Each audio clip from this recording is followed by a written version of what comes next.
નમસ્કાર દર્શક મિત્રો, હું છું રૂપલ વણેચિયા. સંપૂર્ણ ન્યૂઝમાં આપનું સ્વાગત છે.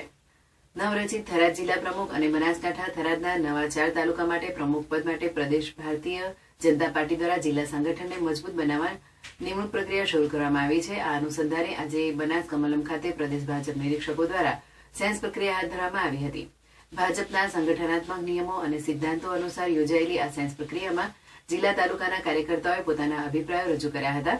ભારતીય જનતા પાર્ટી ગુજરાત પ્રદેશ નિરીક્ષક તરીકે ગૌતમભાઈ શાહ, મહાનગરપાલિકાના પૂર્વ પ્રમુખ ભાનુબેન બાબરિયા, પૂર્વ મંત્રી તથા વર્તમાન ધારાસભ્ય રાજુભાઈ ધ્રુવ, પ્રદેશ પ્રવક્તા તેમજ પ્રદેશ કારોબારી સભ્યોની ઉપસ્થિતિમાં પ્રક્રિયા યોજાઈ હતી.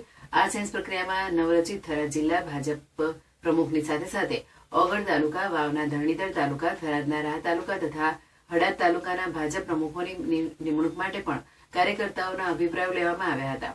પ્રાપ્ત થયેલા સેન્સના આધારે ભાજપના પ્રદેશ પ્રમુખ જગદીશભાઈ વિશ્વકર્મા દ્વારા પ્રદેશ તથા રાષ્ટ્રીય નેતૃત્વની સંમતિથી થરાદ જિલ્લા અને સંબંધિત 4 તાલુકા પ્રમુખોની સત્તાવાર નિમણૂક કરવામાં આવશે. આ અંગે બનાસકાંઠા જિલ્લા ભાજપ પ્રમુખ કીર્તિસિંહ વાઘેલાએ જણાવ્યું હતું કે કાર્યકર્તાઓના મત અને સંગઠન શિસ્તને ધ્યાનમાં રાખીને જિલ્લા તેમજ તાલુકા પ્રમુખોની પસંદગી કરવામાં આવશે. ભારતીય જનતા પાર્ટી સંગઠન પ્રક્રિયાના નીતિ નિયમો પ્રમાણે નવરચિત વાવ થરાદ જિલ્લા ભાજપના અધ્યક્ષની નિમણૂક પ્રક્રિયામાં આજે પ્રદેશ નિરીક્ષકશ્રીઓ સન્માન્ય ગૌતમભાઈ શાહ,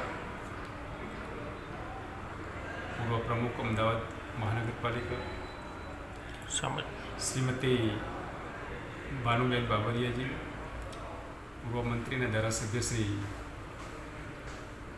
ગુજરાત સરકાર, શ્રી રાજુભાઈ ધ્રુવ, પૂર્વ પ્રદેશ પ્રવક્તા અને વર્તમાન ભારતીય જનતા પાર્ટીના પ્રદેશના કારોબારી સભ્યશ્રી,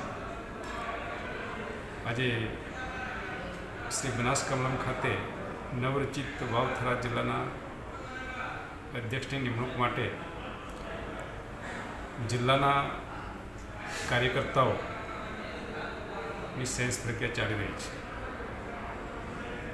જેમાં કાર્યકર્તાઓ પોતાનો સેન્સ આપશે ને